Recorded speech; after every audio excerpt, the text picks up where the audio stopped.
¿Por qué se dice eso de que hay que contar hasta 10 antes de responder? ¿Es un mito popular? ¿Es una cosa de nuestras abuelas? ¿O realmente funciona?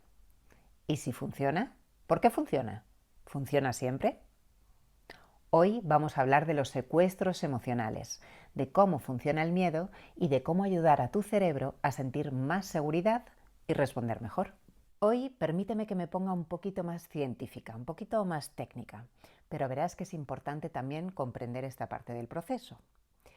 Resulta que hace unos años Joseph Ledoux, que es un neurocientífico, descubre algo revelador para los procesos emocionales y racionales, para nuestra vida, básicamente. Bien, hasta este descubrimiento se pensaba que la información que nos llegaba del exterior a través de nuestros sentidos, los estímulos externos, pues que esa información llegaba directamente al tálamo, que es una parte del cerebro, que del tálamo iba a la corteza correspondiente, que desde esa corteza volvía al tálamo y desde ahí iba al córtex prefrontal, que es el que finalmente toma las decisiones, el que según la información que nos entra decide tomar una acción u otra, sentirse de una manera u otra, reaccionar así o asá, según la información. Bien, pues Ledoux descubre que este proceso está incompleto, que aquí faltaba un paso. Descubre que esa información que llega de los estímulos externos y también de los estímulos internos, esa información que necesitamos procesar, llega al tálamo y de ahí pasa de una forma muy rápida a la amígdala, antes, milésimas de segundo antes que a la corteza. Entonces, por eso a veces respondemos muy emocionalmente y ahí lo que se llaman secuestros emocionales, porque la amígdala y todo el sistema límbico está respondiendo antes de que la información llegue a la corteza, ¿vale?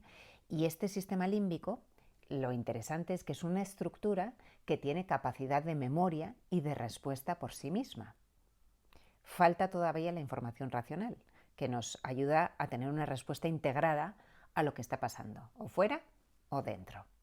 Y hay que tener mucha atención a esto, a cómo nuestra amígdala a veces, o nosotros respondemos asustándonos o enfadándonos de una forma rápida, y por eso a veces hay que parar para que llegue la información completa al sistema y la respuesta integrada completa al sistema.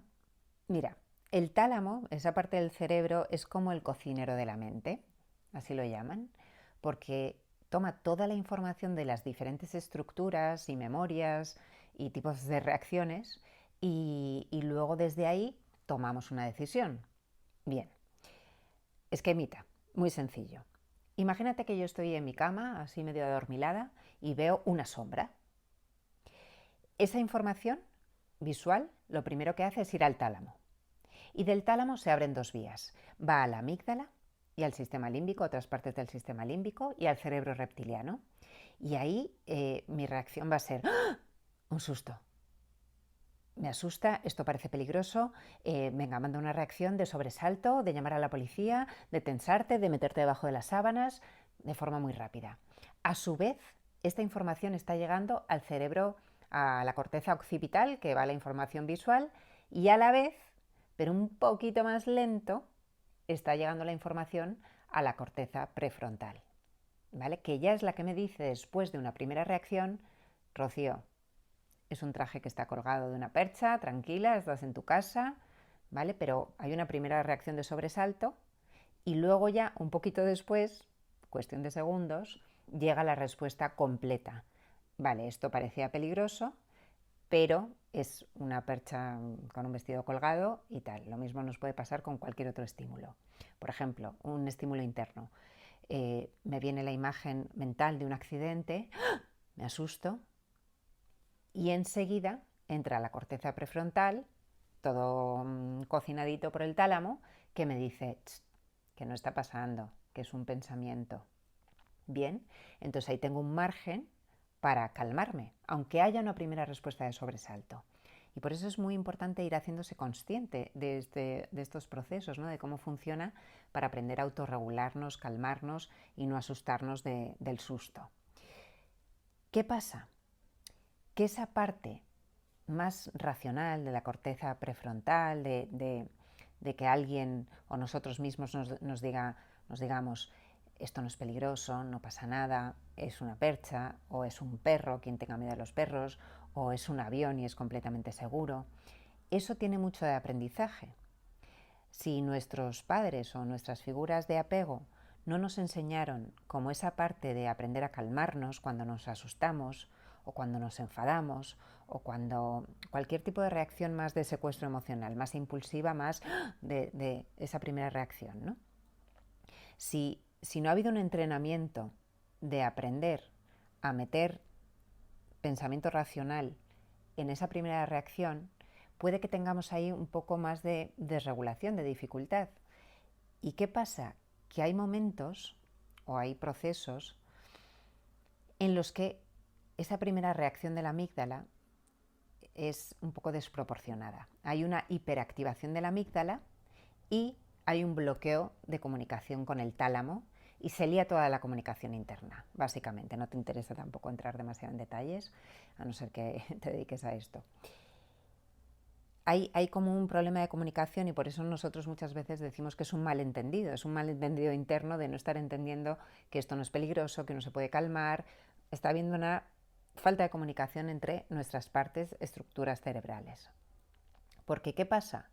Que imagínate que algo nos asusta y no está solo ese susto de lo de fuera o de un pensamiento, sino que la amígdala responde de una forma tan intensa que también nos asustamos de esa propia reacción de la amígdala.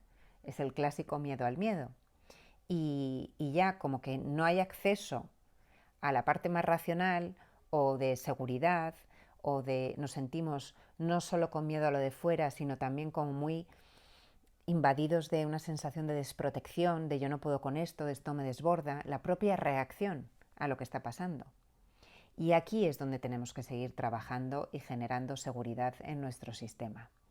Porque es importante que uno no se culpe por estas reacciones. Cuando la amígdala está sobreactivada, pues lo único que puedes hacer es ayudarla poco a poco y facilitarle que tenga una mejor comunicación con las otras partes.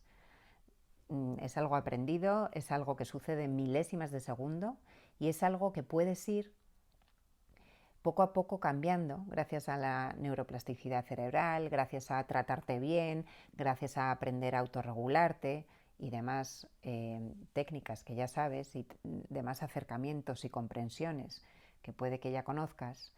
Pero lo que vengo a decirte es que todo esto es muy automático y sí, se puede desautomatizar, se pueden aprender nuevas formas de reaccionar, pero por ahora, si te pasa de sentir mucho miedo y sentir que el miedo te bloquea, te paraliza, lo único que puedes hacer es estar comprendiendo que no es culpa tuya y que hay formas de desenredar todo esto y mejorar la comunicación.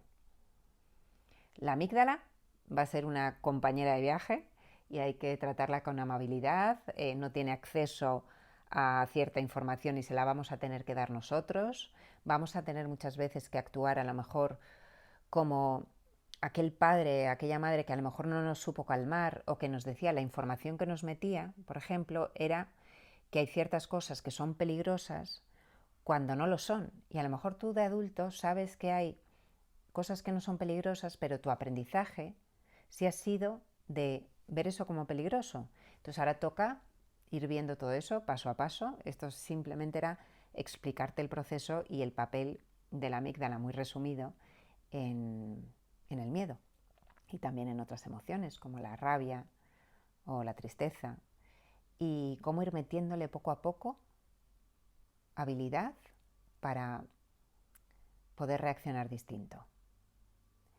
Conclusión, esto de contar hasta 10 sí funciona en muchas ocasiones. ¡Ah! Me asusto y voy a esperar un poquito a que me entre mente racional, digamos, o la parte esa adulta que todos tenemos de decir que no pasa nada, que esta situación no está pasando, que eso no es peligroso, que tú puedes con ello, que esto ya lo has vivido y sabes que sales de ello, ¿vale? Que es como, porque está como la parte más irracional y que entra la racional, que a veces tarda un poquito más, pueden ser 10 segundos o pueden ser 100, pero que acaba llegando.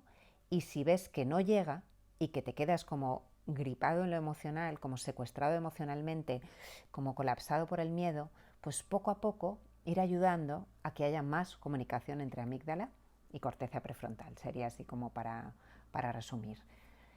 Cada respiración que vayas practicando, cada técnica psicológica que conozcas, cada paseo por el campo que des en busca de paz, te está ayudando en este proceso. Así que no desprecies nada, cuídate mucho, sigue aprendiendo sobre tu sistema nervioso y tu cerebro y juntos conseguiremos transitar el miedo con más seguridad.